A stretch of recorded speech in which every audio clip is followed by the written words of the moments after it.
My parents had always favored Sophia. Though we were twins, Sophia was coddled and protected while I'd been shipped off to boarding school since childhood. When I earned admission to Stanford University, Sophia got pregnant by Ethan, a local troublemaker, right before our college entrance exams. After we pressured her to terminate the pregnancy, she retaliated by setting our parents' bedroom ablaze. I suffered third-degree burns, saving my parents Ben and Linda. Later, Sophia enrolled at Stanford University using my name. At my hospital bedside, Linda tearfully confessed, "Sophia's life is just beginning. I can't let anything ruin her future." Her trembling hands yanked out my ventilator tubing. "This was always your destiny." When I reopened my eyes, I was back in senior year, holding Sophia's discarded pregnancy test from the trash. Present timeline. This marked my second month in a vegetative state. Though Sophia had started the fire, our parents told police I'd done it out of rebellion. From my spectral viewpoint, I watched unscathed Ben and Linda escort Sophia through hospital corridors. At the registration desk, Linda hesitated before declaring patient's name. "Sophia." She dragged my sister into an alcove, fingers digging into her arm. "From now on, you're Emily. Understood?" My original name hung between them. Sophia's panicked expression melted into calculation. "Whatever you say, Mom." She buried a smirk in Linda's shoulder. Ben chain-smoked nearby, voice gravelly with guilt. "This feels wrong." "Wrong?" Linda snapped. "The doctors say Emily might never wake. Should we lose both daughters?" She flicked Sophia's forehead. "You and your midnight games, such a mess." 6 months later, Sophia now attended Stanford University as Emily. My comatose body made tabloid headlines as the deranged arsonist. In tearful interviews, Linda and Ben lamented my lifelong behavioral issues. Their hospital visits dwindled from daily to monthly. Then came Sophia's frantic call, "I keep dreaming she'll expose me. That she'll drag me to hell." Linda grabbed her coat. "Let's visit Emily." Hope flared in my hollow chest until she continued, "That poor thing's suffering. We should end this." Ben's bloodshot eyes glistened. "She risked her life for us. A parent's love means making hard choices." Linda barked. "Unless you want Sophia in prison? ICU. 11:47 p.m. Linda pressed a Taoist talisman into my skeletal hand. "Disappear properly. Don't haunt your sister." Ironically, ghosts feel no pain, yet I choked on phantom agony as she killed me twice, first my future, now my lingering breath. The heart monitor flatlined to cosmic laughter. This time, death felt like mercy. As I watched Linda yank out my oxygen mask with my own eyes, listening to the monitor's scream in alarm, the agony in my chest threatened to split me apart. I could have survived. I'd rushed back into that inferno 3 times to save Ben and Linda, chosen to shield them with my own life. And this was my reward. When my vision cleared, I stood in a pristine bathroom. The mirror reflected unblemished skin, no burn scars. My trembling hands reached for the pregnancy test in the trash can. 2 pink lines glaring up at me. Rebirth. The bathroom door slammed open.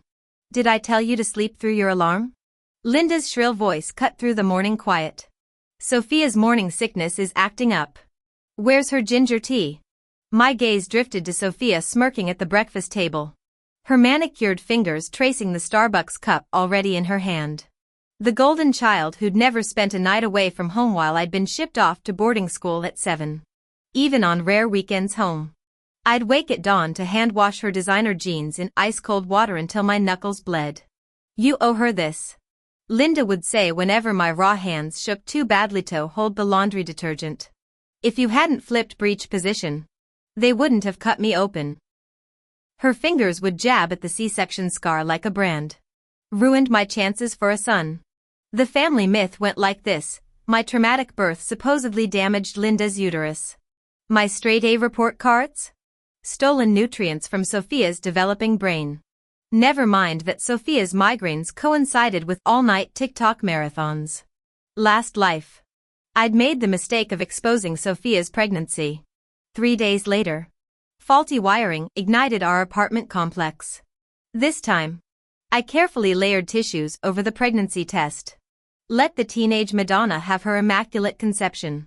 I packed my thrift store backpack with Essentials birth certificate, the $287 I'd saved from cafeteria shifts, the acceptance letter to Stanford's early admission program.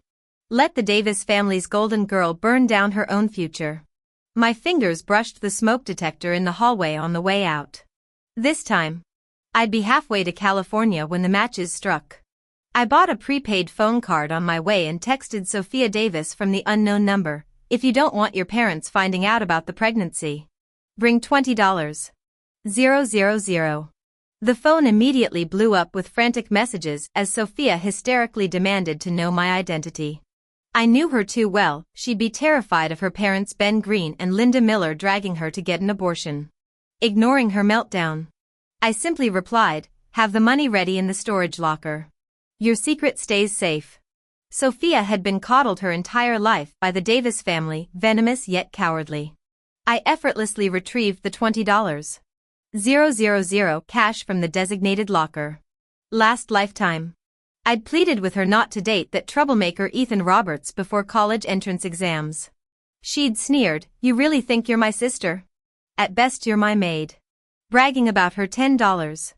000 New Year's cash gift from Ben and Linda. She taunted, "Did you get any?" Now I had mine.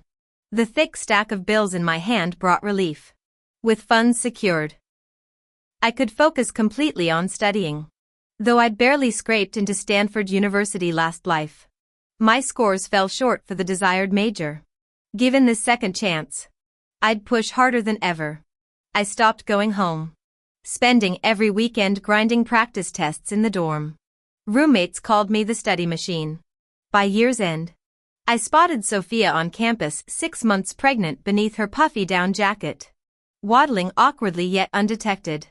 Spotting me, she preened, "Ben and Linda bought me this $2. 000 coat." Basking in envious compliments, she smirked, "Sister, maybe if you obeyed them, you'd get nice things too." I glanced at my thrifted parka. Though we shared identical faces, I'd always worn Sophia's hand-me-downs and used her discarded backpacks. Reborn, I'd made peace with being the unwanted child. On New Year's Eve, I called Sophia's phone using a voice modulator, put $50. 000 in the apartment complex storage locker by 11:30 p.m. Unless you want Ben, Linda, and your entire school knowing your little secret. When she tried calling back, I'd already powered off. To gather the cash, Sophia would have to steal from family savings. Checking the hidden camera I'd installed, I watched her ransack the house. As she hunched over opening the security door with stolen money, I burst from my room screaming, "Ben! Linda! Sophia's gone!" We rushed downstairs to find Sophia struggling with a black-clad man. Linda screamed and lunged to protect her daughter. The man shoved back, sending both women tumbling to the ground. "Look!" A neighbor pointed at the blood pooling beneath Sophia's legs during the fireworks gathering. "That girl's miscarrying." Ben and Linda stared in horror at the crimson stain spreading under their daughter. The hooded man yanked off his cap, revealing Ethan Roberts' face, Sophia's beloved boyfriend. "This is so amusing." I simply texted him from a burner number claiming there was 50 grand in a storage locker, offering him a 10% cut if he retrieved it for me. And he fell for it. It wasn't until Sophia was hospitalized, the doctor hinting the pregnancy couldn't be saved, that things got interesting. Linda kept muttering hysterically, "How could this happen? Our Sophia's such a good girl, she must have been tricked by some lowlife." Ben pulled out his phone to call the police, but Sophia wrestled it away, dragging herself to the window. "Don't you dare call them, or I'll jump." Linda immediately backtracked, promising not to involve authorities. Pale as a ghost, Sophia whispered, "Ethan must have had his reasons. My foolish sister. So devoted to that deadbeat boyfriend, yet indifferent to her own family." A week after being discharged, Sophia remained sallow-faced.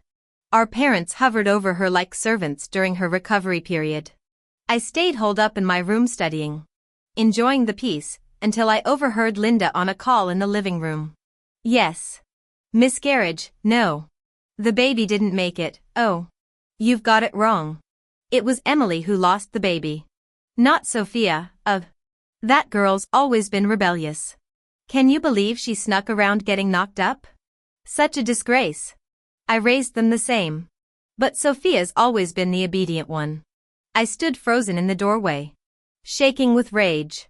Sophia emerged, her sickly face twisting into a vicious smirk. Sis. Mom says an unwed pregnancy would ruin my reputation. Thanks for taking the heat. Her eyes flickered with hatred, not toward me, but toward the woman across the room. Mom?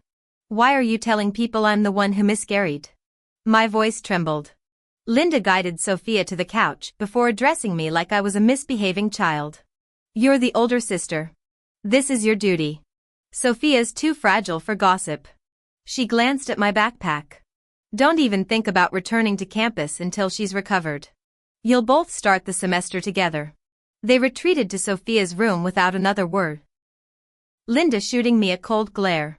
Be a good girl and listen. Or don't even think about getting next semester's tuition or housing fees. The lock clicked, shouldering my bag. I took one last look at this house of thorns before walking out. The internet cafe was nearly empty on New Year's. I uploaded the surveillance footage showcasing my Oscar-worthy performance, edited it into a viral-worthy clip, then crashed at a motel. Blissful silence. By morning, my phone exploded with notifications. The video itself had modest views, but the algorithm worked its magic, pushing it straight to our relatives' feeds. The family group chat erupted. Amanda led with a snarky comment, swapping babies like some telenovela? How shameless can you be? Linda? Your favoritism's practically comical. Rick followed with stern criticism, air our dirty laundry online? Emily needs discipline. Family matters should stay private. Uncle Rick, always the image-obsessed schoolteacher. With his support, Linda finally let loose, spamming the family group chat with back-to-back 60-second voice messages. She hurled every curse word she'd ever known at me. Ben arrived late to the drama. Typing, I wasn't home that day. What my wife and daughter did was unacceptable. My apologies to everyone, I'll make sure to discipline them properly. My lips twisted. I'd seen him hiding on the balcony that entire afternoon. Our neighborhood group chat exploded with thinly veiled criticism about the partial mother in the viral video. Those twins, aren't they from Unit 14? Someone familiar tagged my parents. Joke's on them, my parents had already ghosted the chat the moment our floor number got exposed. Their phones blew up with calls. You ungrateful brat. Posting your own parents online for strangers to trash? We should have raised a dog instead. Linda screamed before Ben took over. Voice dripping with concern, Emily. Sweetheart. Where are you? Dad's worried sick. His tender tone could have fooled anyone into thinking he was the model father. But I knew better, this was the same man who'd stayed silent when Linda pulled my oxygen tube last life. His complicity carving up my soul like 1,000 cuts. When I didn't respond, Linda threatened, delete that video now or you're dead to me. I laughed. Sure thing. By then, Mr. and Mrs. Green. Cutting them off felt like shedding deadweight. They stopped contacting me, withholding tuition and meal plan funds to force submission. Amanda updated me after my expose went viral. Ethan's mom had stormed our place demanding he marry Sophia. My parents initially refused but later demanded $70,000 bride price despite public shaming. Your mom's spending fortunes on fertility concoctions. Amanda sighed. So the failed main account was getting replaced by a backup son. The extortion money? Future formula funds. I buried myself in SAT prep, only to glimpse Linda's midnight social media spirals, 10 superfoods for conceiving boys. Morning rituals guaranteed for sons. Share this lucky charm for baby boys. Each post made me question how intelligence skipped generations. When Sophia tracked me down months later, her sallow complexion shocked me. The college dropout looked worse than our last life's ending. Did you know Emily is pregnant? Sophia spat through clenched teeth. I responded with a flat "oh." Dissatisfied with my reaction, she exploded. Once she gives birth to a son, do you think there'll be any place left for us in this family? Not my problem. I shrugged, adjusting my headphones as I walked past her while reviewing English listening exercises. Sophia's enraged screams faded behind me. I'd ranked first in 2 consecutive city-wide mock exams. My performance felt more consistent and solid than in what I could only describe as my previous life. During the college prep rally, I was diligently taking notes on senior study strategies when our homeroom teacher summoned me. The moment I entered the staff room, I encountered Ben's livid face. The man's beefy hand swung toward my cheek, but I sidestepped smoothly. His palm smacked into the solid oak desk instead, drawing a pained grimace. You're still gallivanting around while your mother's in critical condition, he bellowed. Turning to our teacher, he announced, Linda just had surgery. Emily needs to take 2 weeks off to care for her. I dodged his grasping hand. Surgery? I thought she was pregnant. Since when do you question me? His neck veins bulged as he avoided eye contact. The irony almost made me laugh. After missing her period for a month, Linda had triumphantly announced her pregnancy in our family group chat. But Amanda had privately informed me about the recent hospital visit revealing not a baby, but a massive ovarian cyst requiring laparoscopic removal. Anticipating this confrontation, I'd already confided in my teacher days earlier. Tearing up as I poured out my story, they want me to take Sophia's SATs. When I refused, they threw me out during New Year's. They're trying to marry me off to some 40-year-old disabled farmer to stop me from attending college. Now my teacher positioned herself between us. Mr. Green, we're in the final stretch before college decisions. Every student is fighting for every point. How could you distract Emily now? She added pointedly. Besides, isn't Sophia currently taking a gap semester? Shouldn't she be available for caregiving? That's absurd. Ben spluttered. Sophia's been pampered since birth. She's not cut out for nursing duties. The staff room filled with raised eyebrows and poorly concealed smirks. Humiliation colored Ben's ruddy complexion as he jabbed a finger at me. Don't you dare come crawling back, he roared before storming out. My teacher gave my shoulder a reassuring squeeze, granting me a half-day pass I had no intention of using for hospital visits.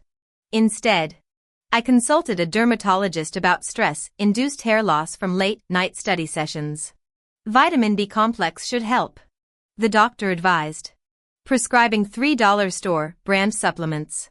As I exited the clinic, I spotted Ben rushing down the emergency stairwell, his face ashen. The figure seemed anxious about being recognized. Wearing a large hood, I glanced at the sign upstairs, urology department. I trailed behind as he hurried downstairs toward the inpatient building. Through the hospital room door, I heard Linda's suspicious questioning about his prolonged absence. Just had a smoke outside, Ben's voice rumbled, concealing his visit to the urology clinic. Something felt off. Dad was hiding more secrets. Linda sighed bitterly. Ben, I've failed you.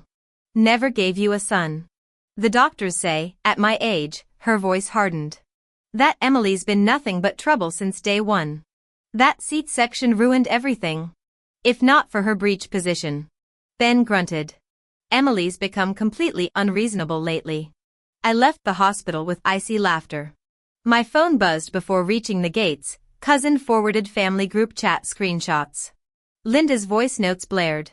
My own flesh and blood can't bother to care for her mother after surgery. Straight A student? She'll end up someone else's property anyway.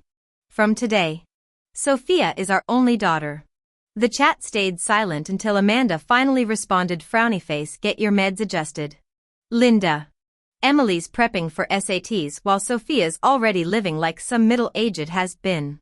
My cousin tentatively messaged, frowny face, if you and Sophia didn't look identical, I'd swear you were adopted. Even outsiders saw it clearly. In my past life, these words would have shattered me. Now, pure relief they're cutting ties. After failed IVF attempts, they'd hosted a banquet declaring all family assets would go to Sophia, provided she found a live-in husband to carry the green name.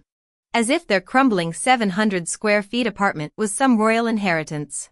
Sophia's Instagram story popped up, tongue locked with her bleached blonde boyfriend Ethan. Perfect. A match made in hell.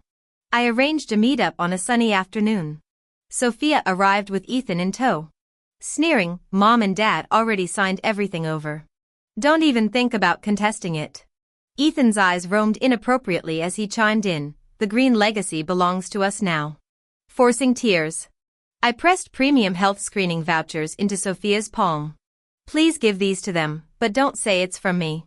My voice cracked convincingly. I know they still hate me. Emily. Could you do me a solid and put in a good word for me with Mom and Dad? The medical checkup card glinted with its 2,000 renminbi premium package label. Sophia's eyes gleamed as she pocketed the card. Not bad. She shrugged with feigned indifference. The card bore both our names, making it impossible to resell. A week later, the private hospital's email pinged with our digital reports. My fingers flew to the final page of Ben's report. Diagnosis, infertility. My breath caught. Though I'd suspected for years. Seeing the clinical confirmation left my chest hollow. When I called Sophia about the checkup, she snorted. Dad picked up his paper report already. Perfectly healthy. The sterile medical terms on my screen blurred as my heart tore open.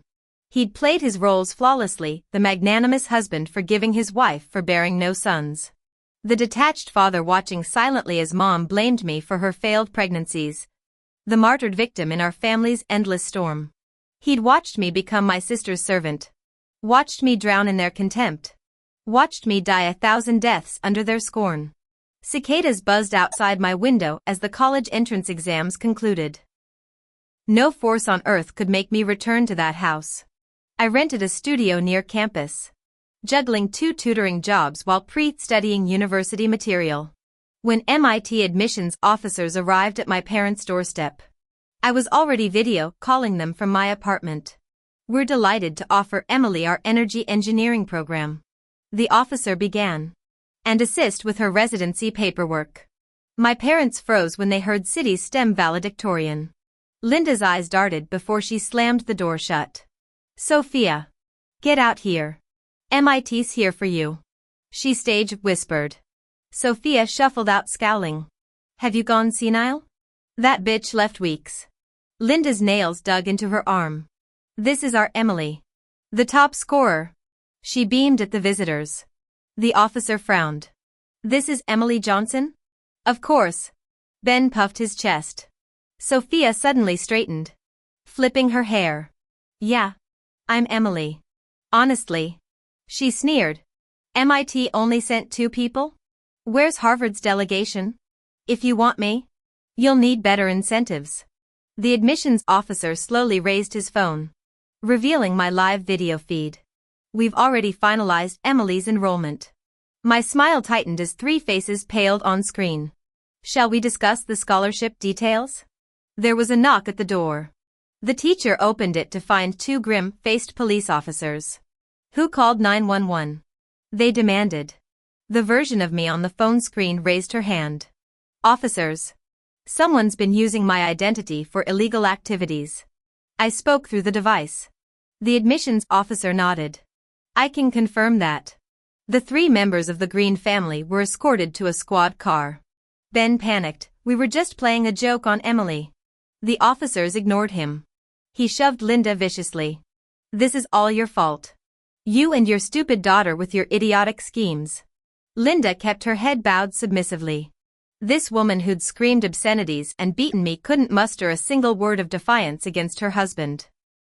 She believed failing to produce a son made her defective, unworthy of Ben's respect. Yet he gladly accepted her endless servitude. Linda danced through modern society wearing antique shackles, pathetic, but not deserving of pity. As Ben predicted, the incident was dismissed as a domestic dispute. The officers had me sign release forms to drop charges. Outside the precinct, I ran into Ethan, Sophia's deadbeat boyfriend. His eyes lit up when he saw me. Damn. Look at you now. He ogled my designer sunglasses and the Chanel bag slung over my shoulder. How much did that valedictorian bonus pay?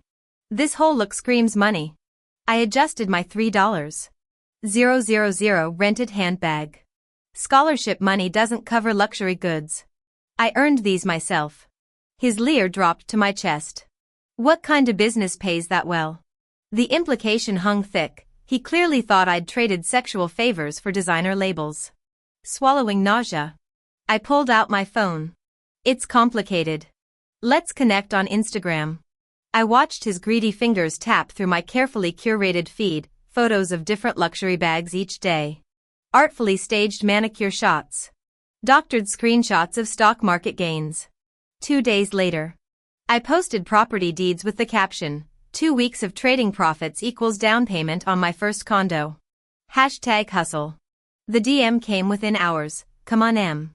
Hook your future brother-in-law up with that stock magic. I let the message sit for 6 hours before replying, day trading. His skepticism bled through the typing bubbles. Since when do teenagers know stocks? I didn't respond. Let the FOMO eat him alive. Back at downtown luxury consignment where I worked. The owner raised an eyebrow as I returned the rented items. Half-day rental? Could have sworn you'd need them longer for whatever scheme you're running. I shrugged into my employee apron. The deposit's processing. She snorted. I told you to borrow them free. You stubborn girl. As I greeted customers in my uniform, I smiled. Let Ethan keep staring at my fake luxury Instagram. Soon enough, his greed would outweigh his skepticism. The trap was set. Ethan Roberts liked my post. In the middle of the night, he messaged me, Emily. Can you show me how to make some cash? I pretended to hesitate. I'm not on good terms with the family anymore. If they find out you're trading stocks with me, screw them. He interrupted. Come on, Emily. Just cut me in. You can take a commission from my profits if you want. When I asked how much he could invest, he mumbled something about $2,000. That's barely pocket change. I sighed dramatically. But fine. I'll help you earn some beer money. He transferred the funds immediately, showering me with gratitude. True to my word. After a week of his anxious check-ins, I sent back $4,000 along with a photoshopped portfolio screenshot. Initial investment $2,000. Returns $6,000. My cut's $2,000. Emily. You're my fucking hero. The kid practically wet himself sending back the full $4,000. Let's keep this going.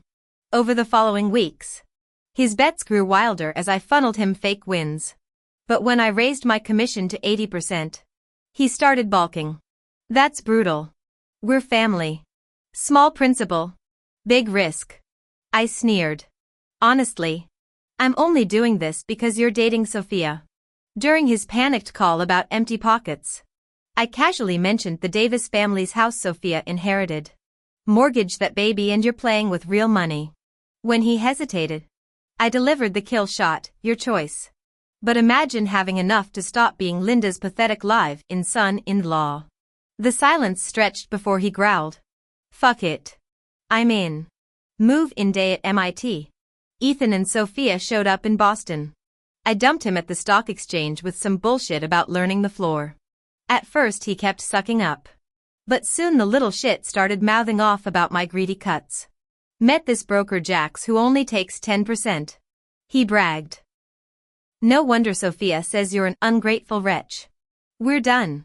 The block button flashed before I could reply. Funny thing about hovering as a ghost in my past life, you overhear things. Like how boiler room scams swarm the financial district. Hunting wide-eyed transplants desperate to get rich. When I called Ethan next day, some gravel-voiced stranger answered. You family? Wrong number. I chirped. Hanging up. Trap sprung faster than expected. But when greed's your compass, you race toward cliffs. The Johnson household was in chaos. Sophia had vanished, leaving behind a note that read, Ethan and I are going to make our fortune. Aunt Amanda told me Mom had been beating her chest in anguish lately, blaming herself for pushing Sophia to retake college entrance exams. Otherwise she wouldn't have run away. Mom wailed like a broken record to every relative, milking their pity. I nearly choked when I saw the social media post from Uncle Rick, who hadn't spoken to us in years. This year's top science stream scorer Emily is my niece, smirk emoji, smirk emoji. Back when she was average with failing math grades. My targeted tutoring for half a semester made her scores skyrocket. Want academic success? Elite private tutoring is key. Handshake emoji, handshake emoji. My cousin whispered.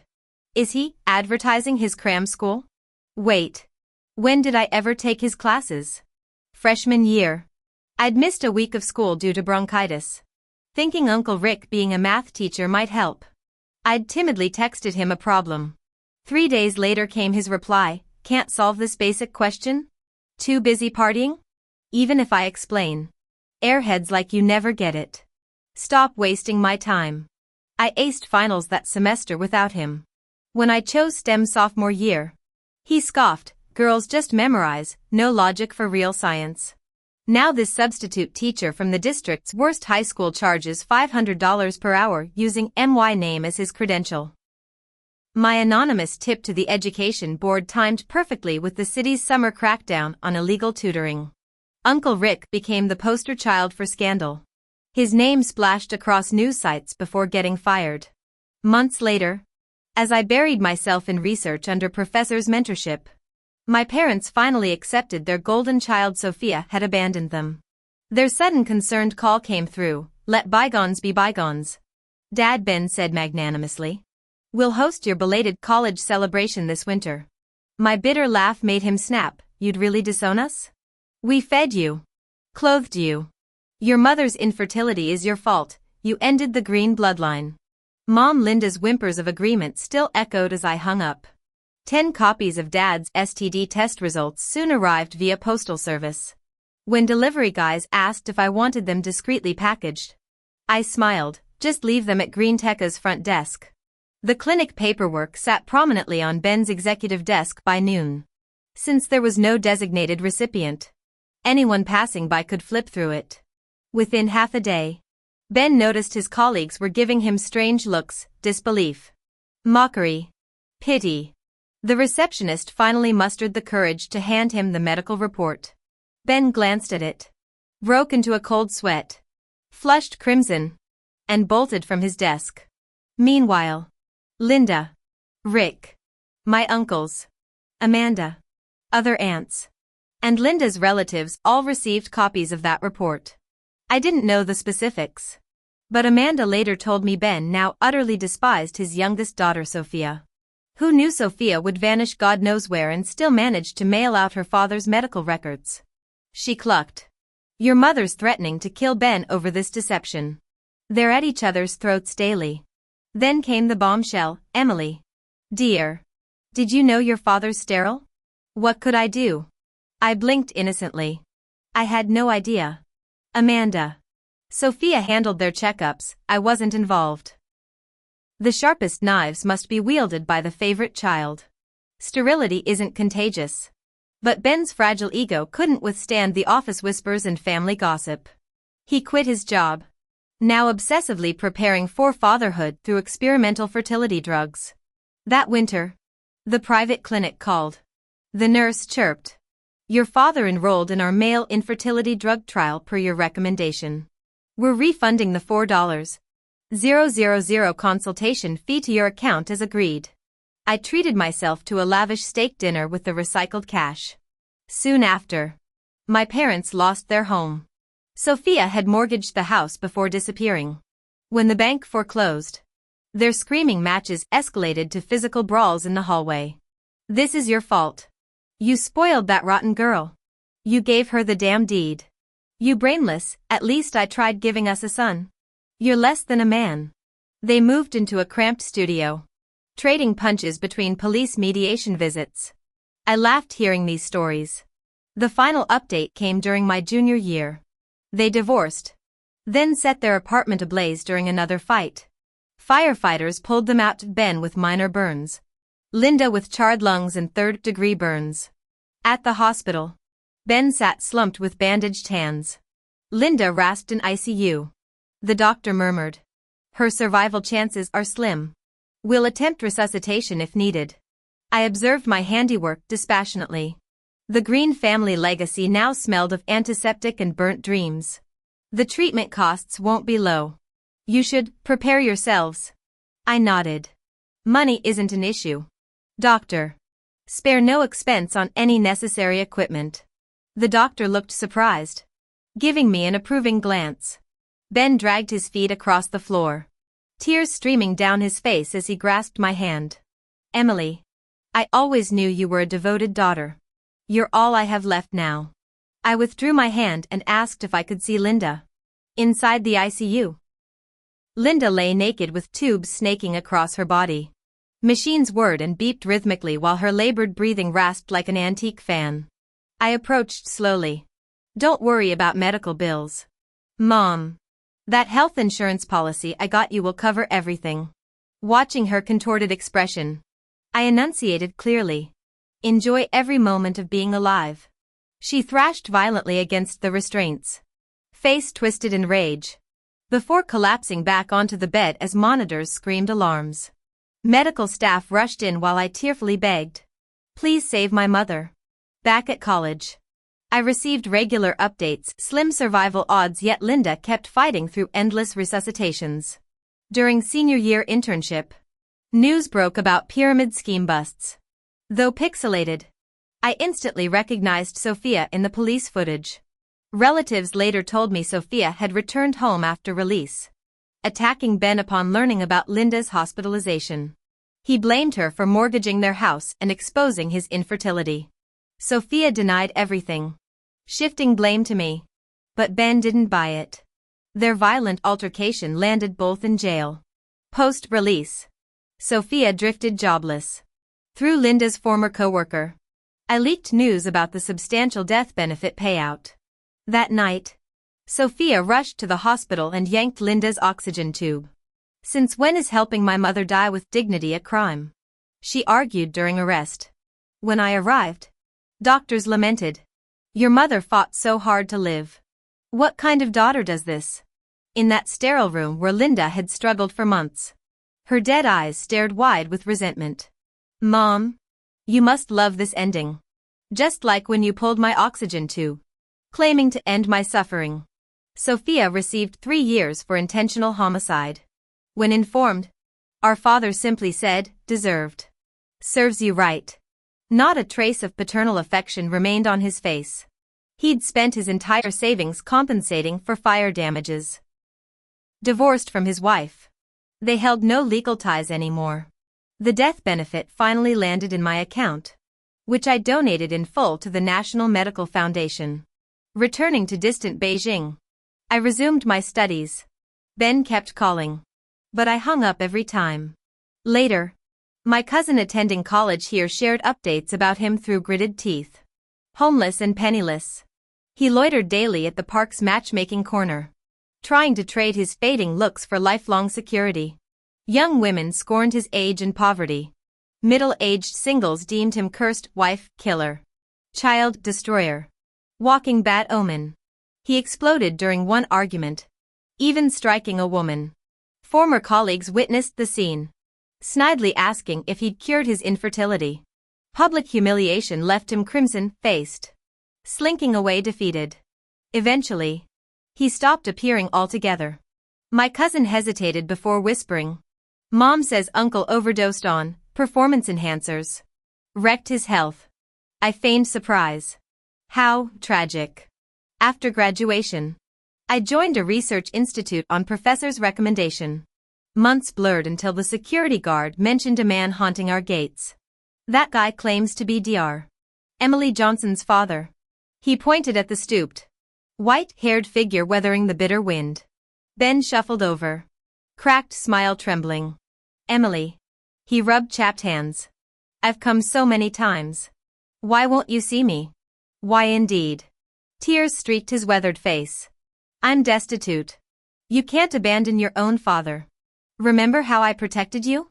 Sneaking candy under your pillow whenever Mom hit you. Sophia never got that. Your birthdays. I always made you egg custard. I tilted my head. You watched Mom beat me. Gave me Sophia's rejected candy because artificial colors are bad. My birthdays meant watching her blow out candles on store-bought cakes. Shall I continue? His face purpled as guards exchanged disgusted looks. You still owe me. He spat. I'm your blood. I nodded. This tainted blood courses through me. Sue me. Court-mandated alimony will arrive monthly. Never approach me again. Turning, I walked through security gates. His screams followed. Emily Johnson. I'll camp here forever. You'll pay for this. His voice faded as I entered the lab. 4 days.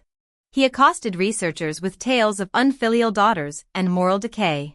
Useless theatrics. My classified government position required full background vetting years ago. Every shameful secret already lay exposed. My colleagues in the lab noticed I seemed down.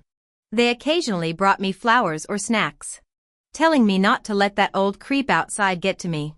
Ben kept causing scenes daily, howling insults about me being heartless until he collapsed from heatstroke at the hospital.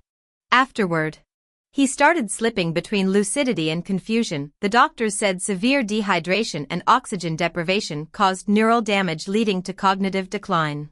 I bought a bus ticket and shipped him back to his hometown.